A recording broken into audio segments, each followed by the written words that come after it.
First of all, congratulations, guys. The first season of Will and Grace coming out on DVD. That's got to make you feel really good. I can't believe that we're here, you know. It seemed like yesterday that we were just sitting in a very small office at NBC writing the pilot for the show. You're in season number 5. Can you, for all those people, most people don't know, can you take us back and tell us the germ of how it all began? NBC made the phone call to us, and we were writers in an overall deal, and they were looking for a new love story to put on television on their network. And Mad About You was about to go off the air, and they wanted to do another relationship story. And we're like, what love story can we tell with a good obstacle? Because Yeah. love stories are only as good as the obstacles that prevent the two from getting together. Sure. And then we came up with an idea to tell a love story that Has an insurmountable. Yeah, has an insurmountable obstacle, and they'll never get to the kiss. Anyway, they said to us, we are looking for a television show that has a fresh new love story in it. And we went about trying to do that, and I guess we didn't succeed in that we created this couple that had next-door neighbors named Will and Grace. And when we pitched the show to the network, they said, hey, we really like those neighbors. We're not so crazy about who you put into the lead role. Right, right. But why don't you two go back to your office and think of a series that would revolve around those two? When we had said initially that this is the most interesting couple, we thought, you know, they said nothing about this, and then coming about, you know, a gay man and a straight woman, and coming right in the wake of Ellen, we thought, maybe we should sort of camouflage it in a forest of straight people. Right. Right. So we weren't that comfortable with the idea of doing this. I mean, actually, David is the straight half. Yes. And he was much more comfortable with the idea than I was. Than you were? I just thought, well, it would be obvious, and we can't really do this, and it didn't work, and I didn't know that I was going to. Personally, I didn't know that I would be very comfortable presenting this kind of story and hear what a big network had to say about this subject matter. And the truth is, we could not have been with better people. They embraced it. They embraced it, and they told us, okay, we will consider this, but why don't we go to the great Jimmy Burrows and let him give this thing a read and see what he thinks of this subject matter, and would an audience be interested in this? Well, NBC suggested Jimmy Burrows, and at first, of course, we bristled. Yeah, I mean, we were, you know, we were all of 12 years old Yes. at the time, and we were walking across the street, and we bumped into Warren Littlefield as he was walking to deliver this script to Jimmy Burrows, and we didn't know that that was going on, and we said to Warren, "Where are you going?" And he said, I'm going to bring Jimmy Burrows the pilot of Will and Grace." And we said, well, we don't know that we like that idea so much. Yeah. You know? We thought, well, actually, what we said, which is unbelievable, is we told Warren that we didn't want this show to star Jimmy Burrows. We wanted it to star Max and David. Of course. And I didn't say that. no, you're right. I said that. Warren said, thanks for the input, Max. I'm going to go have my lunch. He brought the script to Jimmy Burrows, who read it and said, I want to meet with these two.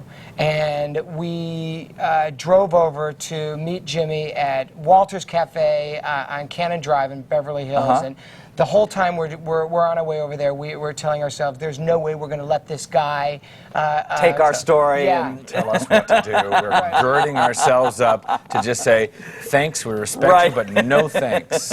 So we go into this cafe and we sit down to And there's Jimmy there, you know, sitting there reading the last 2 pages. Yeah. He's just gotten to the last 2 pages. Yeah. and we look at him with our big doe eyes. He says, you know, he said, so what do you think? And he says, you know, I like it. I think I want to do it.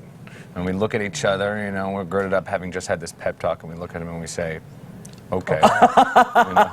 And that was basically it. That was our big stand. Yeah. And you know, it's been a fantastic thing for us. That relationship has made this experience in a lot of ways. Sure. To bring in a guy like that who's done everything and been around. I mean, he's like 7,000 years old. Yeah, I know. And he took old, you know, and he took the show on, and good for him. You know, he said, let's go for it.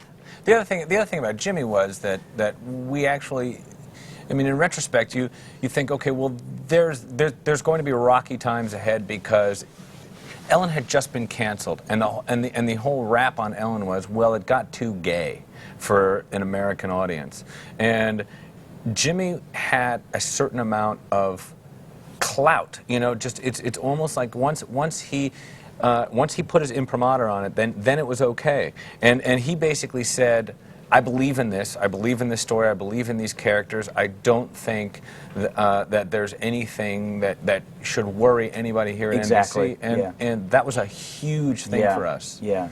Well, I just remember that there was never any kind of a big to-do. I mean, people embraced it, and they embraced it warmly. And We've always said that the Yeah. story behind the show is that there's been no story Yeah. in terms of a controversy. Yeah. This show has been taken in Yeah. from the very beginning, Yeah. and there's been very little controversy. Read the subject matter. Sure. Tell me about the cast. I mean, did they obviously just gelled from day one. I mean, It's lightning in a bottle. They're just and, amazing to sit and watch. This cast is lightning in a bottle. You don't ever come across this. And when Deborah Messing, I think, was the last person to join the group, and I remember getting that phone call that she had signed, and I knew that we were in for something very special. Sean walked in the room, and you knew it immediately.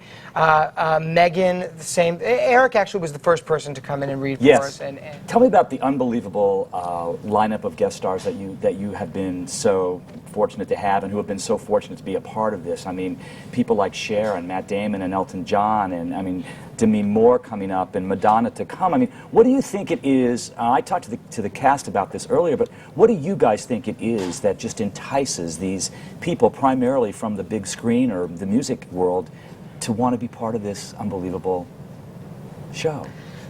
I don't know.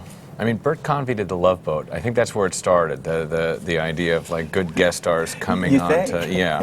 I think that they come onto the show because there's a certain consistency with the material.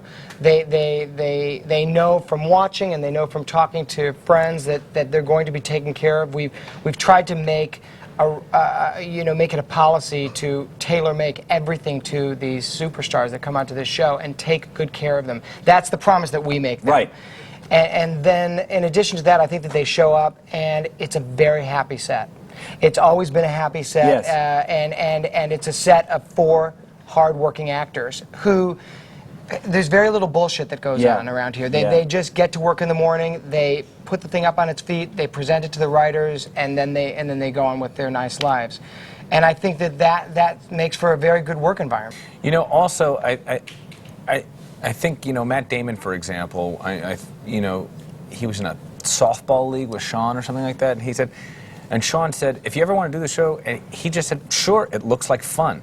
And I think that seems to be the attitude of a lot of people who, I actually got a call from a friend of mine who works at Michael Douglas's company. He said, you know, Michael Douglas seems to think it looks like fun on that, and he kind of wants to do one. And I said, convince him that it is in fact fun, and please, we would love to. We try to give them parts that they wouldn't otherwise be doing. You know what I mean? So very out of character for what you. The idea of Michael Douglas has been a detective before, but he's never been a detective who is faking a case so that he can hit on another man. You know what I mean? So and it's almost like this is a fun thing for him to get to do. You know, Matt Damon plays. You know, he plays leading men, you know, romantic leads, or he plays.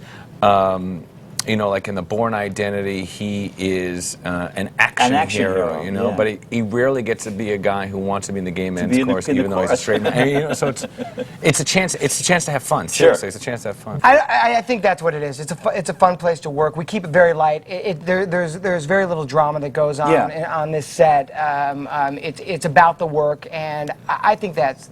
And this audience that shows up now at this point is such a revved up, devoted audience. And that's a great thing for someone like Demi Moore, who doesn't do a lot of, you know, stage work, to come into this environment and get to, it's like doing a play. Back to season 1, because I know this is going to be on the great DVD release of the first season. Do you guys look back, and are there any high points from year 1? I mean, do you think back on one big thing that you remember from that year, either a big obstacle or your biggest surprise, or? Well, in the second episode, we were always curious to see how Karen and Jack would get along. They seemed sort of perfectly suited to one another, and we wrote this scene where he just sort of is intrigued by her, and she sort of plays coy, and he asks her to touch stomachs. Yes, yes. And she says, "You're a freak for asking me that," and then goes along with Yes. it, and it felt like a Yes. really funny. It seemed like the first moment where the two of them were aware. I get you. You're kind of a weird kindred spirit of mine. And then all of a sudden, it was almost like another couple was born. We had no idea about the Karen and Jackness of it all. Right, You know, this right. was a show that we created about these two, Will and Grace. Yeah. And that was an incredible bonus to show up in the second week of work and realize, oh my God, Yeah. there's another couple on that stage that's fabulous. In the very beginning, did you find that everybody was trying to offer you advice, don't go too far, or this is too gay, or this is not gay enough, or, I mean, did you find that there were a lot There of... was nobody who was going to be a harsher critic than Right, him, saying right. that's too far to go. Right. People don't want to see that. Right.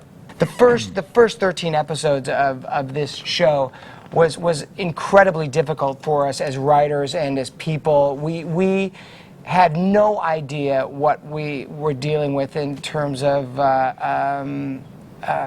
well, I just don't think we were ready for it. You know, it was so much more than we thought it was going to be, and we're very hard on ourselves. And I remember I actually drove home the second week of work, and I cried in the car, thinking I don't think that I'm going to be able to do this. You know, it was overwhelming. Here's the good deal. We grew up together. We've known each other for a very long time. We were each other's harshest critic, and we're critics of ourselves personally. So we always stopped ourselves before we went too far. And the rule was always kind of, if David thought it was funny, then I knew it worked, and I think he felt the same way about me. Right. And that was a very good meter, because you ideally want your audience to want to be those people or want to hang out with those people, and I think that that's what's going on Yes. for the audience at Will and Grace. My gauge going in was, is this something that my daughter, who is now 7, if she were 12, is this something she would feel comfortable saying, this is what my dad does? Right. You know, is it something she would be able to sort of say, Right. this is what my father does for a living? I guess that's the main thing. How would you like to see the story of Will and Grace and Jack and Karen come to a conclusion when that time has to come many, many years from now? There is no end game right now. That there are those But classic... to answer it seriously, Yeah. the best thing would be, because the truth is they serve each other's dysfunction, and the best way for this story to end, the big story, is that each of them finds love. Right. Just like we all want So to. that they need each other, they depend on each other. But, Yeah. Are we done? Thanks, guys. I mean, it was I got to great. go pay my bills. We'll be right back.